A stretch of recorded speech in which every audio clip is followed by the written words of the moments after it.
ಉದ್ಘಾಟನೆ ಮಾಡಬೇಕು ಅಂತೇಳಿ ಸಾಹೇಬ್ರನ್ನ ಒಂದು 3-4 ಬಾರಿ ಅವರ ಡೇಟ್ ಕೇಳ್ದೋ. ಆ ಡೇಟ್ 28/1/2026 ಜನವರಿಲಿ ಅವರು ಡೇಟ್ ಕೊಟ್ಟಿದ್ದರು. ವಿಶೇಷ ಅಧಿವೇಶನ ಕರಿಬೇಕು ಅಂತ ಹೇಳ್ಬಿಟ್ಟು ಅವರು ವಿಶೇಷ ಅಧಿವೇಶನ ಆಗಿ ಬಂದಿರಲಿಲ್ಲ.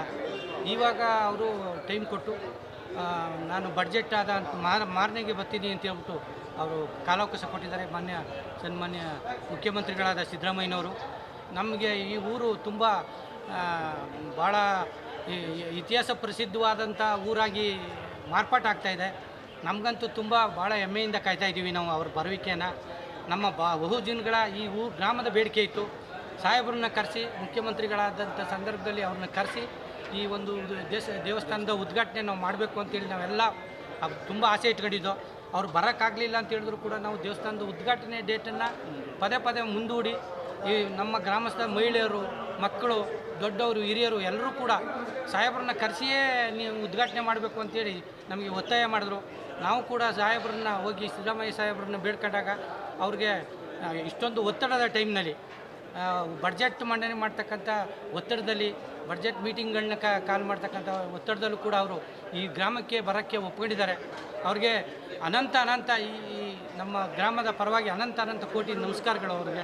ನೀವು ಸಿದ್ದರಾಮಯ್ಯ ಕರೆಸ್ಬೇಕಾದ್ರೆ ಯಾಕೆ ಇದು ಮಾಡ್ತಿದ್ರೆ ಒಂದು ದೇವಸ್ಥಾನ ಉದ್ಘಾಟನೆಗೆ?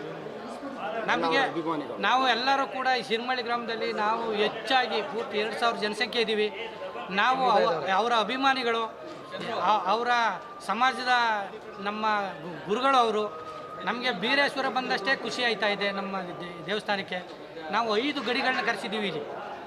ನಾವು ಕಣನೂರು ಗಡಿ, ಮೊತ್ತದ ಗಡಿ ಮತ್ತು ಕೋಟೆ ಗಡಿ, ಸಿದ್ದರಾಮಯ್ಯನುಂಡಿ ಗಡಿಯಿಂದ ವೀರ ಮಕ್ಕಳು, ನಂದಿಕಂಬ, ಸತ್ತಿಗೆ, ಸೂರಿಪಾನಿ, ವೀರ ಮಕ್ಕಳು ಎಲ್ಲರೂ ಕೂಡ ಬರ್ತಾಯಿದ್ದಾರೆ. ಆ ದೇವರುಗಳು ಕೂಡ ಬರ್ತಾಯಿದ್ದಾರೆ. ಅದ್ರ ಜೊತೆಗೆ ಸಿದ್ದರಾಮಯ್ಯನುಂಡಿಯಿಂದ ವರುಣದಿಂದ ಒಬ್ಬರು ಬೀರೇಶ್ವರ ದೇವರು ಕೂಡ ಸಿದ್ದರಾಮಯ್ಯ ಅವರ ಇದರಲ್ಲಿ ಅವರ ಒಂದು ಬೀರೇಶ್ವರ ಬಂದಷ್ಟೇ ನಮಗೆ ಈ ಗ್ರಾಮದ ನಾವು ಅಷ್ಟೊಂದು ಖುಷಿ ಪಡ್ತಿದ್ದೀವಿ. ನಮ್ಮೆಲ್ಲರಿಗೂ ಕೂಡ ಹೆಮ್ಮೆ ಆಗ್ತಾಯಿದೆ. ದಯಮಾಡಿ ಅವ್ರು ಆಗಮಿಸಿದ್ರೆ ನಾವಂತೂ ನಮ್ಮಷ್ಟು ಖುಷಿ ಪಡ್ತಕ್ಕಂಥವ್ರು ಯಾರೂ ಇಲ್ಲ ಅಂತಕ್ಕಂಥಾಗಿ. ಇದೇ ಪ್ರಥಮ ಭೇಟಿನ ಸಾಹೇಬ್ರದ್ದು? ಇಲ್ಲ, ಸಾಹೇಬರು 4 ಬಾರಿ ಬಂದಿದ್ದಾರೆ.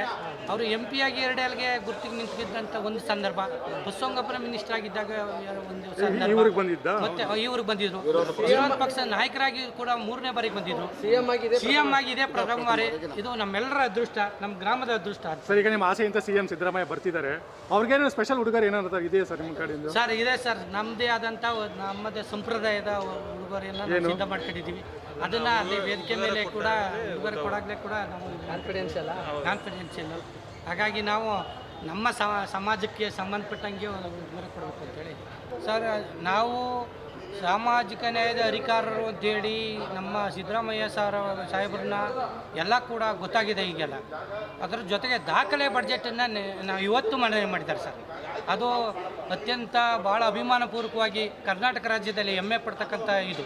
ಅದ್ರ ಜೊತೆಗೆ ಹಿಂದುಳಿದ ವರ್ಗ, ಅಲ್ಪಸಂಖ್ಯಾತರು ಮತ್ತು ದಲಿತ ಸಮಾಜದವರು ಹಿಡಿದು ಯಾರು ಬಡವರಿದ್ದಾರೆ, ಬಡವರ ಪರವಾಗಿ, ಮಹಿಳೆಯರ ಪರವಾಗಿ ಇವರು ಕಾರ್ಯಕ್ರಮಗಳನ್ನ ಹಾಕ್ಕೊಂಡು, ಗ್ಯಾರಂಟಿ ಯೋಜನೆಗಳು ಹಾಕ್ಕೊಂಡು, ಭಾಗ್ಯಲಕ್ಷ್ಮಿ ಯೋಜನೆಗಳಂತ ಹಾಕ್ಕೊಂಡು ಅವ್ರು ಕಾರ್ಯಕ್ರಮ ಮಾಡ್ತಾಯಿದ್ದಾರೆ ಸರ್. ಹಾಗಾಗಿ ನಮಗೆ ಸಿದ್ದರಾಮಯ್ಯ ಸಾಹೇಬರು ಅಂತೇಳಿ ನಮ್ಗೆ ಭಾಳ ಹೆಮ್ಮೆ. ಅದನ್ನು ಮುಂದುವರ್ಸ್ಕೊಂಡು ಹೋಗಬೇಕು. ಅವರು ಸತತವಾಗಿ ಬಡವರ ಏಳಿಗೆಗೆ ಈ ಥರದ ಕಾರ್ಯಕ್ರಮಗಳನ್ನ ಹಾಕಬೇಕು. ಅನ್ನಭಾಗ್ಯ, ಕ್ಷೀರಭಾಗ್ಯ, ಈ ಥರದ ಅನೇಕ ಭಾಗ್ಯಗಳು ಕೊಟ್ಟಂಥ ಸಿದ್ದರಾಮಯ್ಯ ಸಾಹೇಬರು ಇನ್ನೂ ಕೂಡ ಉನ್ನತವಾಗಿ ಅಧಿಕಾರ ನಡೆಸ್ಕೊಂಡು ಹೋಗಿ ಬಡವರ ಪರವಾಗಿ ಈ ಥರದ ಕಾರ್ಯಕ್ರಮಗಳು ಹಾಕಬೇಕು ಅನ್ನೋದು ನಮ್ಮ ಆಸೆ ಸರ್. ಈಗ ಒಂದು ಕುರ್ಚಿ ಕಾದಾಟ ನಡೀತಾ ಇದೆ, CM ಬದಲಾವಣೆ ಆಗಬೇಕು ಅನ್ನೋಂತಿದೆ. ನಿಮ್ಗೇನು ಸರ್ ಸಿದ್ದರಾಮಯ್ಯ ಕಂಟಿನ್ಯೂ ಆಗಬೇಕು ಅನಿಸುತ್ತೆ, ಇಲ್ಲ DKC ಬಂದರೆ ಒಳ್ಳೇದು ಅನಿಸುತ್ತೆ? ಸರ್, ನಮಗೆ ಸಿದ್ದರಾಮಯ್ಯ ಸಾಹೇಬರು ಕೊಟ್ಟಂಥ ಕಾರ್ಯಕ್ರಮಗಳು ಇದುವರೆಗೆ ಕರ್ನಾಟಕ ರಾಜ್ಯದಲ್ಲಿ ದೇವರಾಜ ಅರಸು ಅವರ ನಂತರದಲ್ಲಿ ಇವ್ರು ಬಿಟ್ಟರೆ, ಸಿದ್ದರಾಮಯ್ಯ ಸಾಹೇಬರು ಬಿಟ್ಟರೆ ಯಾರು ಕೂಡ ಈ ಥರದ ಕಾರ್ಯಕ್ರಮ ಹಾಕಿಲ್ಲ ಸರ್. ಅವರು ತಾನು ಸ್ವಂತ ನೋಡಿದಂಥ ಕಣ್ಣಾರ ಕಂಡಂಥ ಹಸಿದವ್ರಿಗೆ ಅನ್ನ ಅಂಥೇಳಿ ಯಾರು ಕೂಡ ಮುಳುಗಬಾರ್ದು ಅಂತ ಹೇಳ್ತಕ್ಕಂಥ ಉದ್ದೇಶ ಇಟ್ಕೊಂಡಂಥವ್ರು. ಯಾರು ಬಡತನದಲ್ಲಿದ್ದಾರೆ ಅವರು ಮೇಲ್ಮಟ್ಟಕ್ಕೆ ಅವರು ಬೆಳಿಬೇಕು ಅಂತೇಳಿ 2000 ರೂಪಾಯಿನ ಮಹಿಳೆಯರು ಕೊಡ್ತಕ್ಕಂಥದ್ದು, ಶಕ್ತಿ ಯೋಜನೆ ಅಂತೇಳಿ ಬಸ್ ಕೊಡ್ತಕ್ಕಂಥದ್ದು, ಆಮೇಲೆ ವಿದ್ಯುತ್ ಇದ್ರ ಬಗ್ಗೆ ಫ್ರೀ ವಿದ್ಯುತ್ ಕೊಟ್ಟಂಥದ್ದು, ಯುವ ಪದವೀಧರಗಳಿಗೆ ಭತ್ಯೆ ಕೊಡ್ತಕ್ಕಂಥದ್ದು, ಈ ಥರದ ಕಾರ್ಯಕ್ರಮಗಳು ಯಾಕೆ ಹಾಕೊಂಡಿದ್ದಾರೆ ಅಂತ ಹೇಳಿದ್ರೆ ಬಡವರು ಹೆಚ್ಚಿನ ಸಂಖ್ಯೆಯಲ್ಲಿ ಅವರು ಅಭಿವೃದ್ಧಿ ಆಗಬೇಕು. ಈ ಥರದ ಹಣಕಾಸು ಸಹಾಯ ಮಾಡಿದರೆ ಅವರು ಮಕ್ಕಳಿಗೆ ಫೀಸು ಇನ್ನಿತರವಾಗಿ ಆರ್ಥಿಕವಾಗಿ ಸಬಲೀಕರಣರಾಗ್ತಾರೆ ಅಂಥೇಳಿ ಅವರು ಆಸೆ ಇಟ್ಕೊಂಡಿರೋರು. ನೋಡಿ, ಯಾವಾಗ ಅಷ್ಟೇ ಒಂದು ದೇಶ ಅಭಿವೃದ್ಧಿ ಆಗಬೇಕಾದ್ರೆ ಸಾಮಾಜಿಕ, ಶೈಕ್ಷಣಿಕ ಮತ್ತು ರಾಜಕೀಯ ಮತ್ತು ಆರ್ಥಿಕವಾಗಿ ಸಬಲರಾಗಿರಬೇಕು ಅಂತೇಳಿ ಸಮಾನತೆಯಾಗಿರಬೇಕು ಅಂತಕ್ಕಂಥದ್ದು ಅವ್ರ ಅಭಿಲಾಷೆ ಸರ್.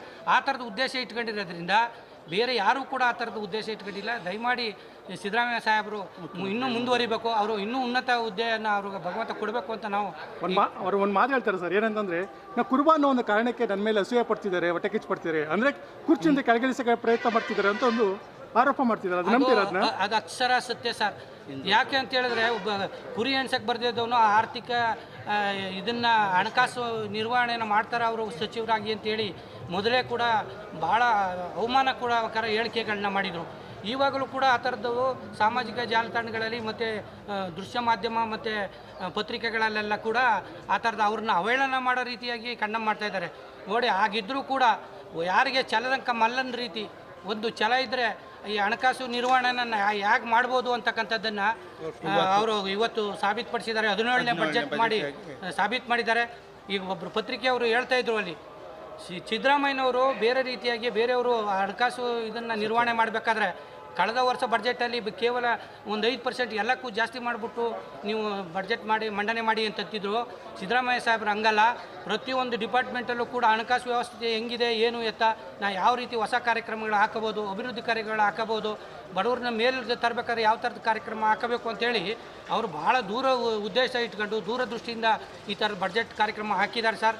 ಹಾಗಾಗಿ ಅದು ಅಕ್ಷರ ಸತ್ಯ. ಅವ್ರನ್ನ ತುಳಿಯೋಕ್ಕೆ ಪ್ರಯತ್ನ ಪಟ್ಟಿರೋದು ಕೂಡ ಪರೋಕ್ಷವಾಗಿ ಮತ್ತು ಪ್ರತ್ಯಕ್ಷವಾಗಿ ಅದು ಸತ್ಯ ಕೂಡ ಸರ್. ಇಂತಹ ನೈಜ, ಇಂಟ್ರೆಸ್ಟಿಂಗ್ ಹಾಗೂ ಕ್ಯೂರಿಯಾಸಿಟಿ ಸುದ್ದಿಗಳು ನಿಮಗೆ ಸಿಗಬೇಕು ಅಂದರೆ ಇಂಡಿಯಾ ಫಸ್ಟ್ ಟಿವಿ ಸಬ್ಸ್ಕ್ರೈಬ್ ಮಾಡಿ. ಒಂದು ಲೈಕ್ ಕೊಟ್ಟು ವಿಡಿಯೋ ಶೇರ್ ಮಾಡುವ ಮೂಲಕ ನಮ್ಮನ್ನು ಮತ್ತಷ್ಟು ಪ್ರೋತ್ಸಾಹಿಸಿ. ಇಂಡಿಯಾ ಫಸ್ಟ್, ನಿರ್ಭೀತಿಯಿಂದ ನಿಮಗಾಗಿ.